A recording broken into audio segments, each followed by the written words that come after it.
Hello, I'm Dale Doherty at Make Magazine and Maker Media, and really here today to have a conversation with Carla Diana, who has published a new book with us, and really excited to see the book. I got it this morning, so I wanted to give her a ring. Carla, how are you today? Oh, I'm so excited.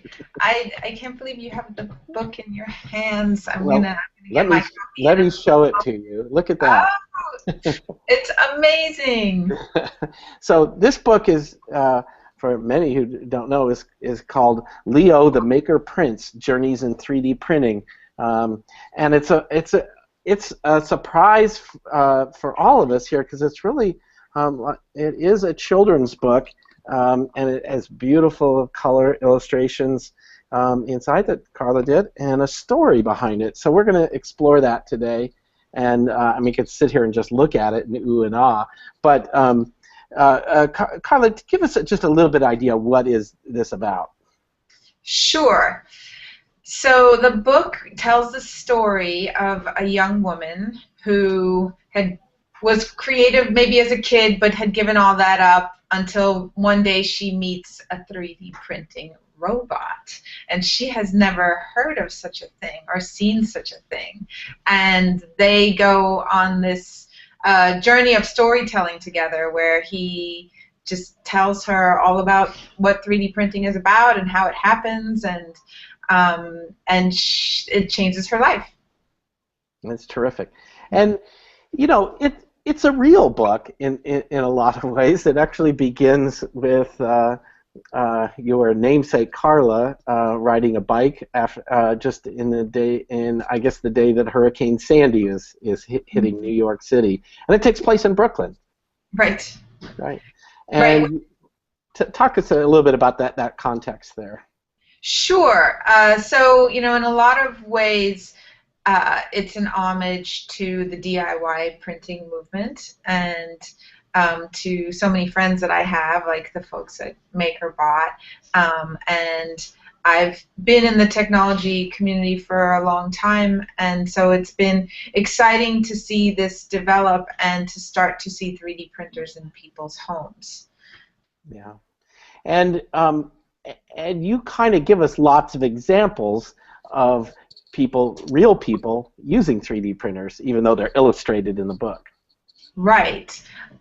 Yes. So a lot of what I wanted to do with the book is include actual objects, so that people reading the book could also go online and get an STL file and print the objects themselves. So they could read the story, and then they could stop midway, or they could go back to it, and they could have, like, so there. This is one of the sheep that's actually on the back cover there, and the main character is Leo, and I actually have a little Leo figurine. And there's a jewelry designer in the book who tells her story about how she used to have to rely on big factories, and now she has her own robot that is her factory.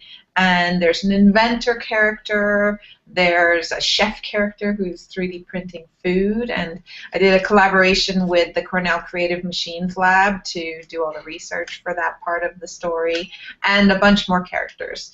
And there are photographs of the actual objects that appear in the book, and some of them are printed in plastic, some of them are just grabbing, some of them are printed using services like Shapeways and iMaterialize. This is a ceramic piece, and people can download them, print them at home on desktop 3D printers, order them from a service. But I wanted to get this sense of, yes, this sounds like magic, but it's real. And it is magic, but it is real, and you can have the actual objects, and you can be inspired to make objects of your own.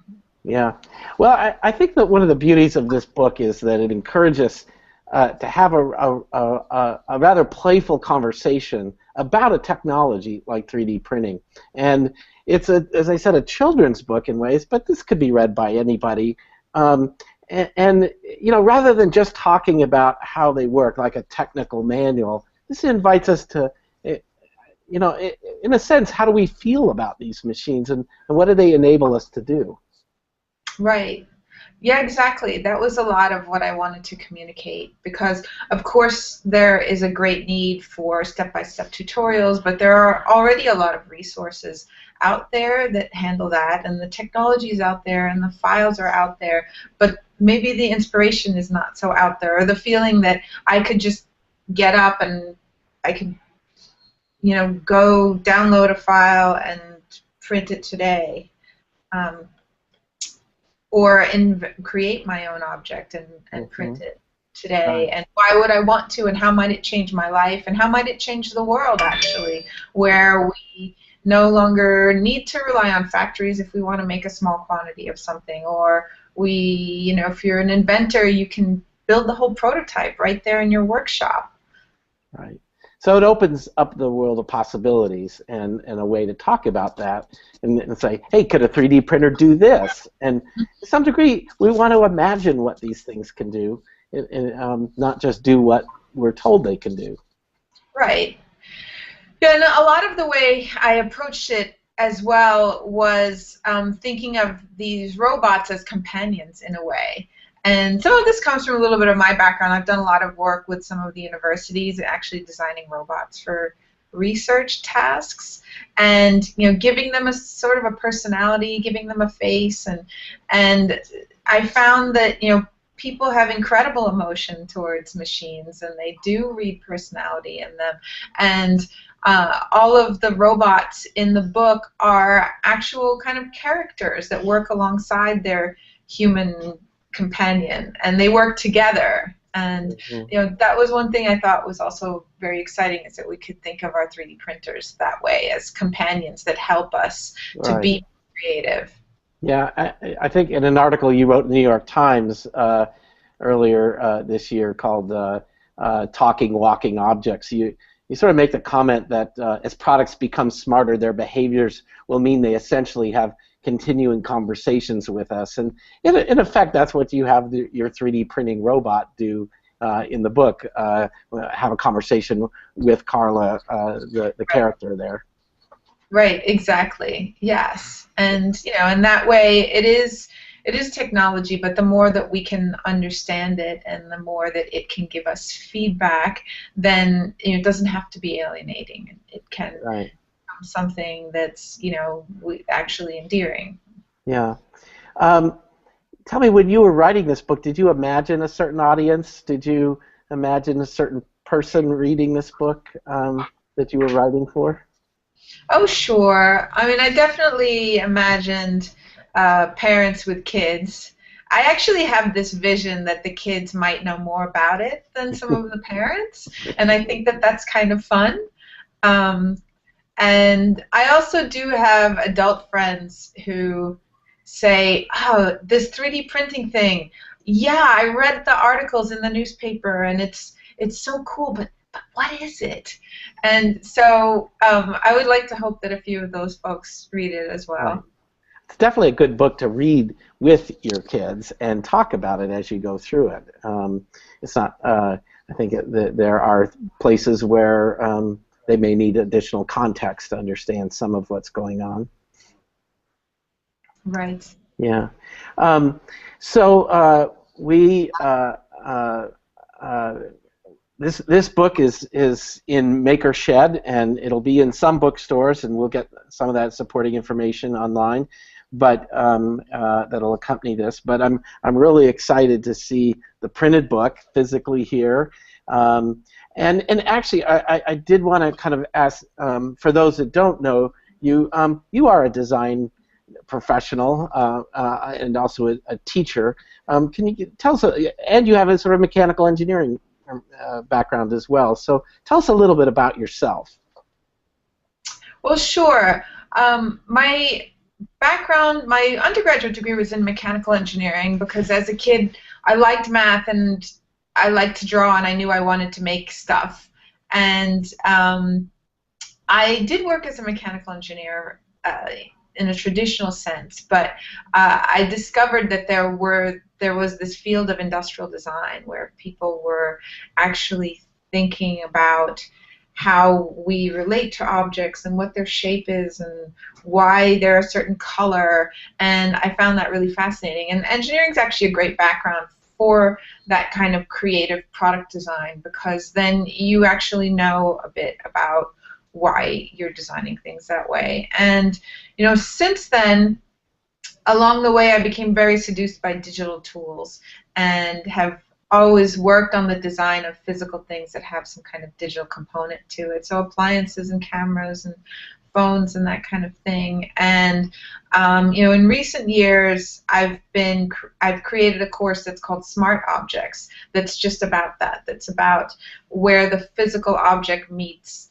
the digital world, and vice versa, and what does our future look like. And I really enjoy teaching those courses. So I teach at the School of Visual Arts as well as University of Pennsylvania, and in my studio I work with clients on creating these smart objects. And then I also, one day a week, I run a lab at a local design firm that's called Smart Design. That's great. And give us an example of a project you've worked on in the Smart Interaction Lab. I recall you gave a presentation at our workshop before Maker Faire. Sure. We have a couple of interesting ones. One is an apron that tweets. So Smart Design has a rich history of designing objects for the kitchen, and in our lab we've been very focused on Internet of Things. So what we did is we brainstormed where do those things come together, and we developed this apron with a metal magnetic clasp, and when you close it, it lets a group of people know that the food is being cooked because the apron's being worn by the chef. And then when it's opened after that, it tweets again and lets them know that the meal is ready. So it's just a simple question and an experiment, but we like really thinking with our hands, and that's really a very important part of my career, is as a professional designer, not just drawing things on paper, but actually having that physical thing and seeing what that interaction feels like in real time. Yeah. Well, I think one of the magical things about 3D printing is that we're creating physical things again, and that to some degree it captures the imagination of a lot more people. It invites them, these sort of objects, smart objects that you're talking about, don't necessarily need to be a mystery to us. They can be something that we're involved in making and creating for ourselves, not just something we buy. Right. Yeah. So, exactly. Yeah, and it just seems like getting, again, going back to the book, it's important that we think of bringing new people to 3D printing. That it's not just a bunch of techies that are going to use this, but young kids and a wider range of participants than we see, like in the people that are sort of creating software today. We want to see lots of different kinds of people do this. Right. Right, and designers as well. I mean, I think one of the exciting things is it is very empowering for designers who used to have to rely on a client to foot the bill for a really expensive prototype, can actually be prototyping themselves and really iterating very quickly, or even what we call microfacturing, even making 100, let's say, of a piece of something that is very special and designed by that person, and I think it's very empowering. Yeah, and even in a basic kids area of farm animals and making little things, as we often do, to create a display or something where we have sheep or we have a barn or we have various objects, and we tell stories about them and we play with them, and 3D printing is a way to sort of create custom versions of those objects and go off and play with them and tell stories about them. So, well, thank you, Carla, for being on board. Let me again show Carla's book, fresh off the press. Kudos to Carla for putting it together, Brian Jepson, our editor, for working on it, and a number of other folks that, on your end, that I probably don't know, but you've recommended another group of folks in the back that have helped you as well. Mm-hmm.